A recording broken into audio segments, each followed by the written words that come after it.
Good morning, guys. Bright and early this morning. It is about 4:52. We are in our red light therapy room, like we said we were going to do all week long.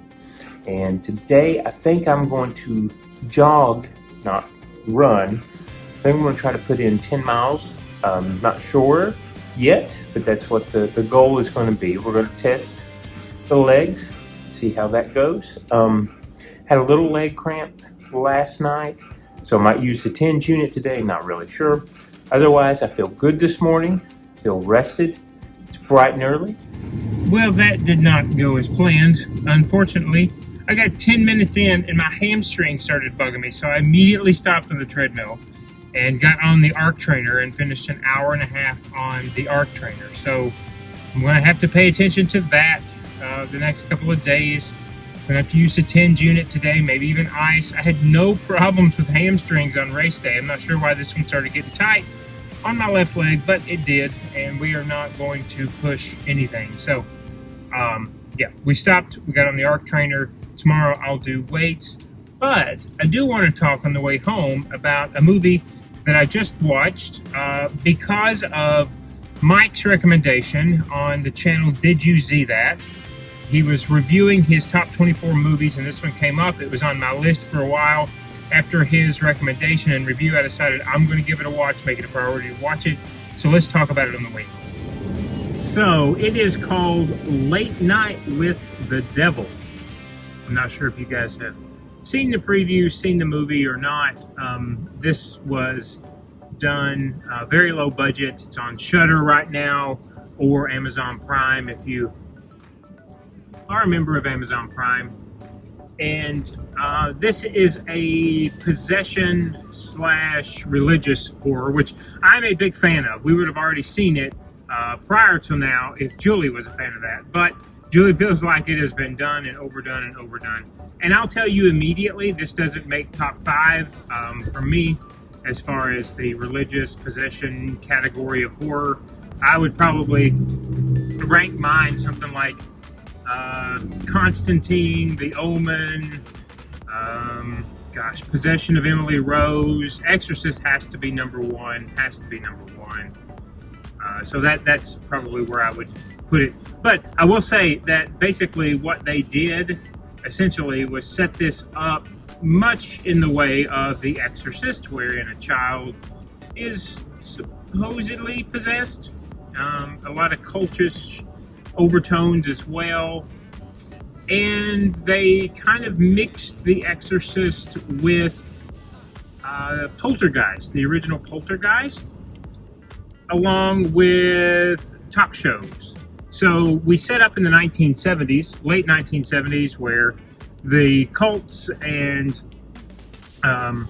society and demonic, Ed and Lorraine Warren, Amityville, Charlie Manson, you have all of this strife in the United States, and talk shows are where the American population gets its reprieve. And so this is a talk show host who is trying to compete with Johnny Carson. He's second in ratings and is attempting to kind of revive his show. And there's a new book that has come out that's done by a PhD in parapsychology, which again, in the 70s, this was becoming a really big hot topic, pop culture type of phenomenon that we saw sprouting up. And essentially he has the author and the child on with which she wrote the book. And so that's essentially the premise without giving any more spoilers. I thought it was okay. I had higher hopes for it. You could certainly tell that it was low budget. I thought the acting was well done. There's no soundtrack.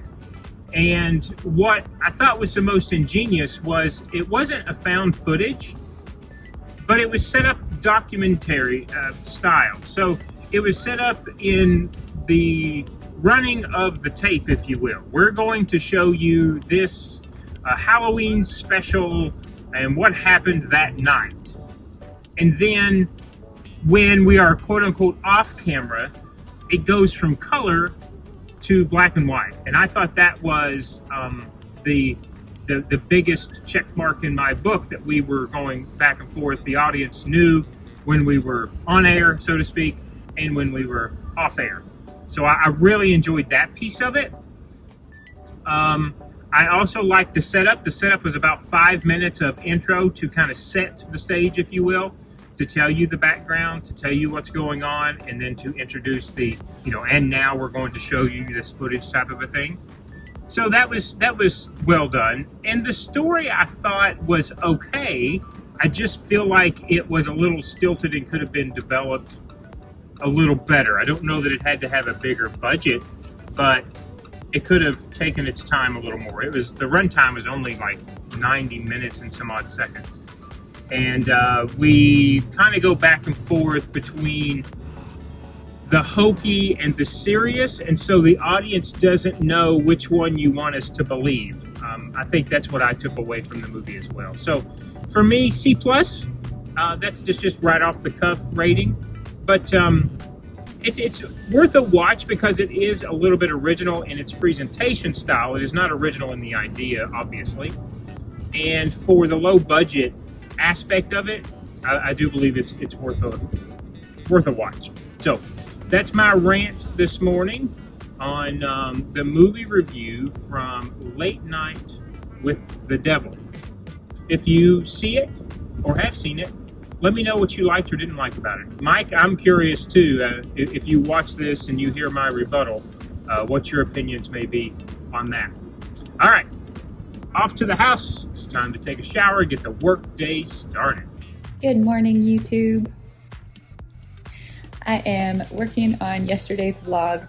I know we didn't film much and it is so boring. I'm so worried that people are going to click on it and just be like, screw this, and not watch any more of our videos. It was a Thursday. Thursdays are not exciting. It's not looking like it's going to be a super exciting Friday either. We do need to go to Aldi's here at some point, but just cuddling with the little cuddle bug. And we are having a game night tonight with Marshall and Mary. I'm really excited about that.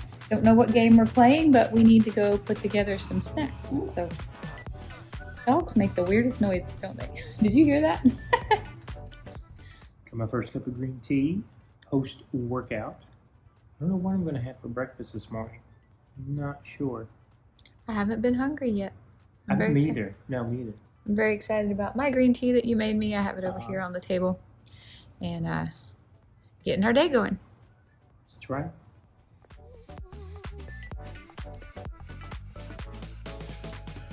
Update. Our game night plans for tonight just got upgraded to cookout plans. So we are on our way over to Aldi's to get groceries so we have some meat to cook out. We're going to go over to Marshall and Mari's house to cook out, and then I think they're going to come back to our house so we can have a game night. Yeah, I think that's the plan. Super excited. Yeah. We haven't seen them. Feels like we haven't seen them in forever. I know. I want it on record. I remembered our reusable bag this time. We got some Cheetos. I was fasting yesterday and I didn't get to do my bone broth, so I'm very excited. I'm not even going to put eggs in it. I'm just going to boil this. It's got lots of pieces of fat. That's what you saw floating in it. Boil this. I added a couple little chunks of the collagen that I was able to scrape out of the bones into it. I'm just going to make myself soup for breakfast. It's 10:45. I was actually thinking of skipping breakfast this morning, but I'm hungry. I'm going to go for it. Very excited about this. And I'm super excited about our cookout this afternoon. Mari makes amazing food. We're going to bring some amazing food. Michael got some sparkling waters that everybody likes. Yeah, I'm excited. I'm excited that we get to go from one house to the next and have game night over here. We're going to have some snacks over here too later. Yeah, we're going to probably have some carnivore and non-carnivore snacks to meat. We got pork rinds. We're going to make a dip with sour cream, deviled eggs. I'm super excited about it. Yeah, it's going to be all great. my favorite snacks are carnivore. This is not going to be a hard day for me. No.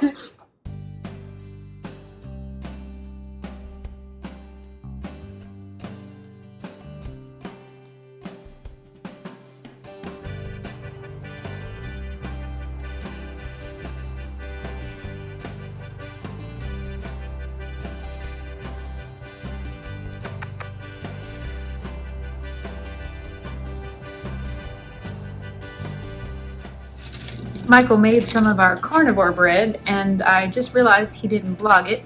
We actually made this back around Vlogmas. As you can see, I just had a piece to make sure it's done. We absolutely love this. It requires a full bag of pork rinds all crushed up and 12 eggs, The recipe is in our Vlogmas videos if you want to go back and watch it. We haven't made this in a few weeks, not since the holidays, but it's absolutely delicious and I was in the mood for it, so I asked him if he would make me some today, and he did. It is fantastic. Had I known he didn't vlog it, I would have filmed me actually taking this first bite, but it is so, so good. It's like cake. It's very rich, very delicious. I really, really love it. It's like egg custard pie, if egg custard pie were a cake, and egg custard is my favorite pie, so this is delicious. We made this, so we'll have it for game night if we need a bread, but honestly, I don't. This is my second piece. I'm going through this first loaf pretty quick. Absolutely love it. Full of collagen. Really, really healthy. Michael checking back in with you. It's a little after lunch, actually, but I had a work call over lunch, so we're just getting off that and taking Abadoos for a little walk. It is 52 out right now. It does not feel bad at all. Sunny, just a few clouds in the sky. I forgot to tell you, I forgot to show you, because I was kind of in a hurry before my call. I made some carnivore bread. We make our carnivore bread sweet rather than savory. Jules and I are not big bread people in general, but I think I've showed the channel before. We kind of have perfected it. It took me 4 or 5 different times. The basic ingredients are very, very simple. A dozen eggs, look out. A whole bag of crushed up pork rinds. A cup and a half of cottage cheese. Substitute sour cream instead of cottage cheese. Trust me on that. And 1 stick of melted butter. I suggest you brown it, which means you're going to put it in a skillet. You're going to cook it until it froths up. And right before it starts to froth over, take it off the heat. And it will be brown and caramelized and add a lot more depth of flavor. Now, to make it sweet, we add a half a cup of honey. I add a little bit of vanilla. And then that makes about 2 loaf pans. I don't know, Jules, did you show the after? Okay, so you see how much one recipe makes. $3.75 for 60 minutes. Jules actually had to make the larger loaf for 10 more minutes, so you'll have to play with that. Even when you get clean toothpicks, the middle still will not be done, so you'll have to go a little bit longer. So probably 70 to 75 minutes to get it all the way through, the larger loaf. The smaller ones, if you fill them about 3/4 full, it'll be done in 60 minutes. It's a nice little treat. You should give it a try.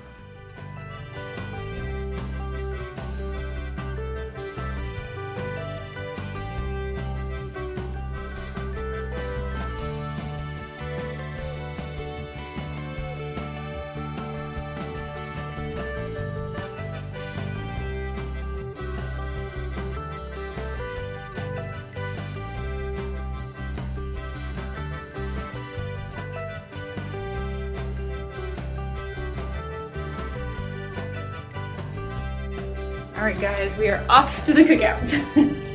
Very excited to see what we're Very excited. Got 2.5 pounds of beef in here and some pork rinds and cheese. And we made deviled eggs in our carnivore bread. Those are for our snacks tonight with game night. Lots more cheese. It's gonna be a good day. Yeah, we're gonna eat really good.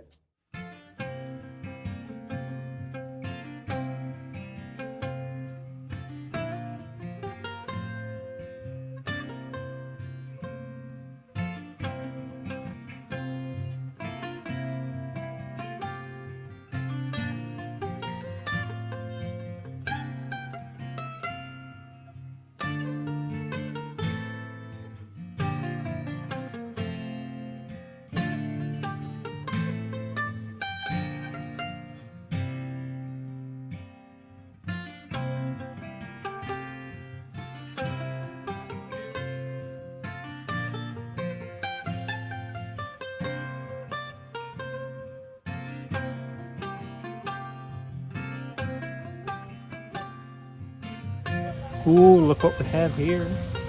Whole chicken. One person's ribeye. Entire block of chuck roast. think these are pork chops.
Hey guys, Good evening, guys. we just had the best dinner, a big dinner. That's why we needed that big walk. Yeah, we took a really long walk afterwards, maybe a It was mile or two. nice. Mari sure can cook. What she can do is grill and season things. We had, Yeah. you saw the pork chops were marinated with honey and garlic. And, I hate pork chops. oh, they were And amazing. They I were love amazing. them. Chicken They were was so good. good. I'm not a chicken person. Chicken was good. We had a ribeye, and then we had that big steak we brought. And I'm telling you what, we all ate.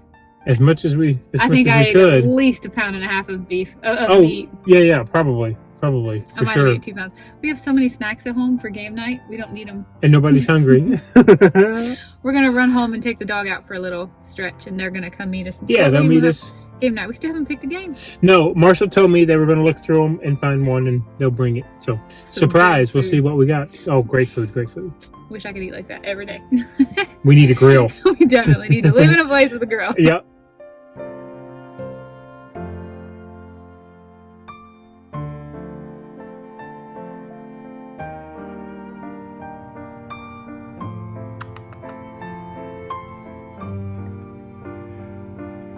Take a cheeky treat and slide it across the counter at her.